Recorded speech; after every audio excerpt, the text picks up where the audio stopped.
সব বৃথা, জ্ঞান ভক্তি সব বৃথা, সব মিথ্যে।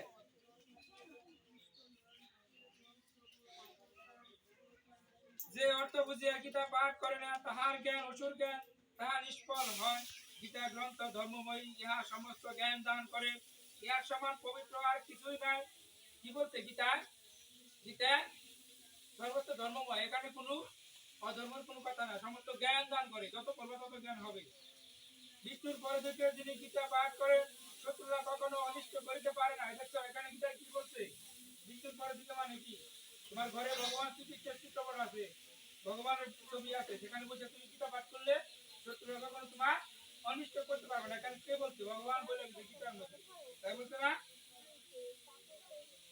শালগ্রামের নিকট দেবালয় তীর্থস্থানে নদীর তীরে গীতা শাস্ত্র করিলে অপার সৌভাগ্য লাভ হয়। নদীর তীরে গঙ্গা স্নানের ফলে গীতা পাঠ করলে অপার সৌভাগ্য লাভ হয়। দেবকীনন্দ শ্রীকৃষ্ণ গীতা পাঠে যত তুষ্ট হন, যজ্ঞ ও ব্রহ্মাদিকেও তত তুষ্ট হন না। যে ভক্তির সহিত গীতা পাঠ করেন তার অন্তরে পুনরাধি শাস্ত্রের জ্ঞান ফুটিয়া ওঠে।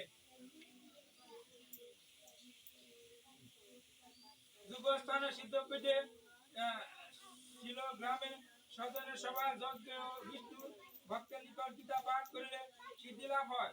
প্রতিদিন গীতা পড়িলে বা শুনিলে অশ্বমেধ যজ্ঞের ফল লাভ হয়। আচ্ছা, প্রতিদিন গীতা পাঠ করিলে আর শুনলে কি হয়? অশ্বমেধ, সবাই বলো, প্রতিদিন গীতা পাঠ শুনিলে বা পাঠ করিলে কি হয়? অশ্বমেধ ফলে সমান লাভ। অশ্বমেধ যজ্ঞ কি আমরা করতে পারবো?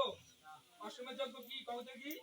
যজ্ঞে আহুতি করে ঘোড়াকে যজ্ঞে আহুতি দেওয়া হতো, তাজা ঘোড়ারে। আবার ওই ঘোড়ারে মন্ত্রের দ্বারা মুনিরা ভালো করতো, তাহলে বলো তো এটা কি? অশ্বমেধ যজ্ঞ। এখন কি তুমি একটা ঘোড়ার যদি আহুতি দাও, পরে কি ঘোড়ার মন্ত্র তুমি ভালো করে পারবা? পারবা? তোমার ক্ষমতা আছে? তাহলে সেই ফল পাইতে হলে তোমার কি করতে হবে? ভগবান এই কলির যুগে অতি সহজ করে দিছে। কি দিছে? গীতা পাঠের মাধ্যমে দিছে। কোথায় দিছে? গীতা পাঠের মাধ্যমে। বন্ধু তোমার ঘুম আসতেছে? তুমি ঘুমতেছো কে?